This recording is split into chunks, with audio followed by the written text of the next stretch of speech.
discuss matters related to the development of our beloved Bahamaland. This evening, we have as our guest once again Mr. Galanis.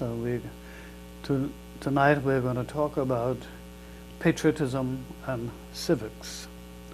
I've chosen these two topics because last weekend we were celebrating our 42nd anniversary of independence, when the Bahamas became a sovereign independent state in the community of nations.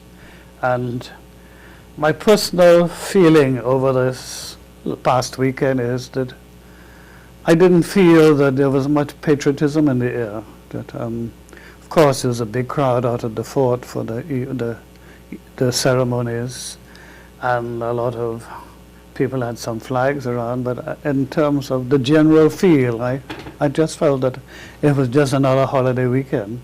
And the reason I mention that is because I've seen what that celebration looks like in Jamaica, and certainly in Barbados to a lesser extent.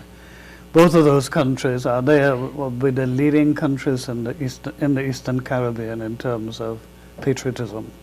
And I think Jamaica would take the lead, that there is no question that Jamaicans are patriotic. Everything about their life, Jamaicans come first, and they are not ashamed to let you know. And sometimes they're too aggressive let you know, but there can be no questioning of the fact that they understand what it means to be patriotic, to be proud of your nationality, and to be involved in promoting it. Now, I don't get the feel, perhaps I could be wrong, but I don't get the feel that we are following in that path. Your Grace, first of all, thank you very much for inviting me again. It's a pleasure to be here as always. I completely agree with you. I believe that if we looked at the Bahamas a week ago, at the number of flags that were being flown on cars, mine included, they were so absent. They were really ostensibly absent at a time when one would have thought that we would be moving to greater amount of participation with a certain degree of national fervor.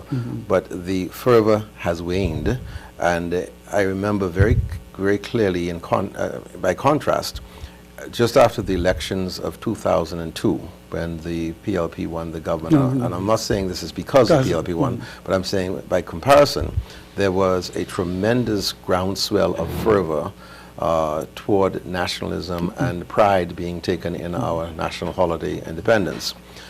The PLP is in power again, and so no one can say I'm saying it's because of the PLP, but they're in power again, and you just did not feel it last week. Not only didn't you feel it, there were some persons who were extremely irate because of the traffic jam that was caused on Bay Street and in the downtown area on the day that we were celebrating National Pride Day.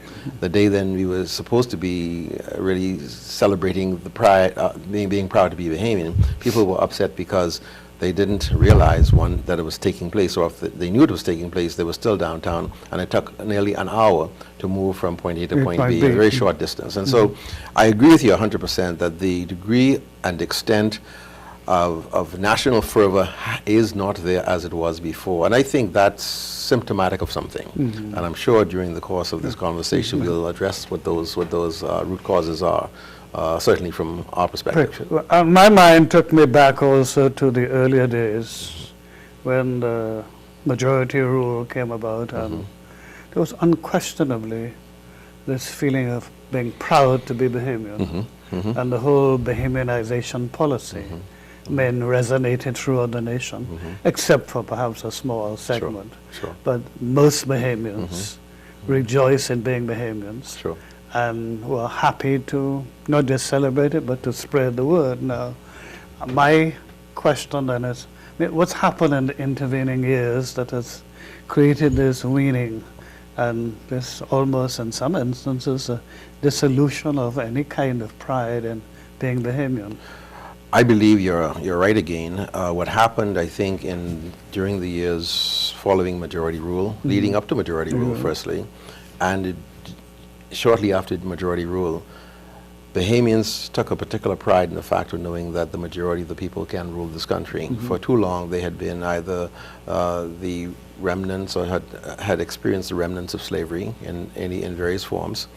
And the majority rule presented a promise, and that's all it presented really was a promise. It didn't present any guarantees that we would be able to do anything differently than we did before. But the young men who led the charge, the young men and women who led the charge, and not only the politicians, but the foot soldiers who led that charge, were imbued with a degree of fervor and almost religious fervor about the need to change the government, to lead us to a new to lead new people to a new place.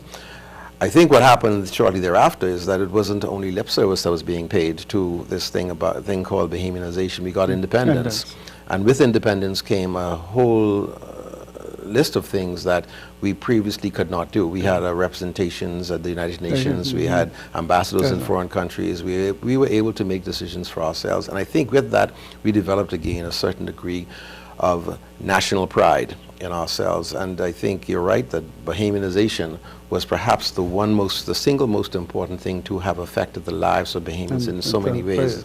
Now, I'm the result, I'm the product, perhaps the first fruits, as it were, of the Bahamianization policy. And many of my colleagues, many persons in my age bracket were first in their family to get a college education, although there were intermittent instances where that was done. But by and large, the majority of Bahamians who wanted to go off and had the ability to go off were able to go off and get an education to become professionals in a way that we had not been before. When I returned to the Bahamas in 1981 as an accountant, there were a handful of Bahamian accountants, just a handful. Today we have over 700 accountants in the country. The same thing could be said for lawyers, doctors, although the lawyers grew at a faster rate and a faster pace. Doctors, teachers, nurses, persons that you didn't even hear about before, agronomists, agriculturalists, meteorologists. And so what we recognized was that we had the ability through the Bahamianization process to be ensured that wherever a Bahamian existed that could do the work, he would be given preferential treatment. I think that has fallen by the way. And not just fallen by the wayside, it does seem as if it's forgotten. It's forgotten in many ways, yes. And it was such a positive principle to place at the heart of the nation. It was a fundamental principle of the Progressive Liberal Party, that Bahamians should come first. We didn't call it that. We didn't say Bahamians first.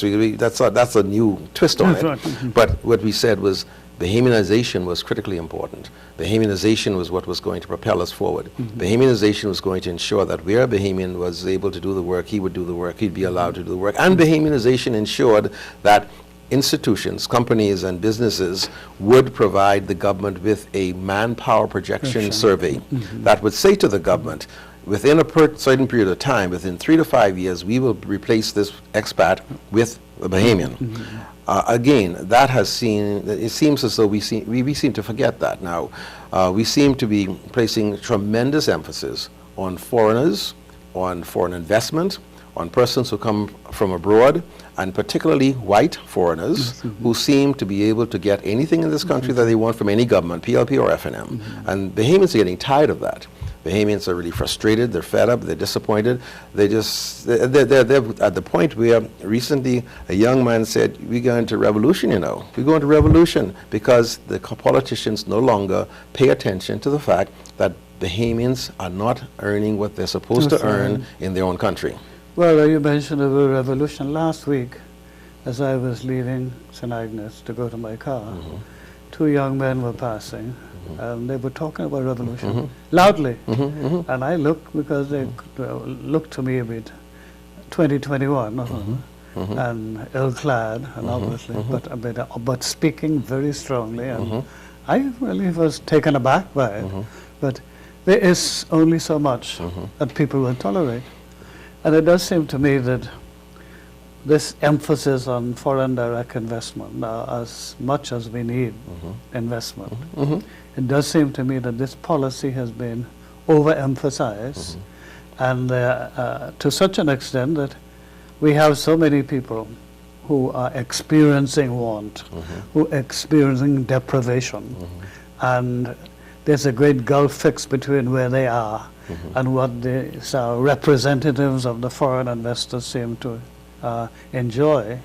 That cannot augur well for the future of the country. Well, it won't augur well for the future of the country, Grace, and I'll tell you several things you said that are critically important. I think we need to develop a bit. First of all, is that whenever there is a gap or chasm between those who have and those who do not are going to close that gap by some way, by any means necessary.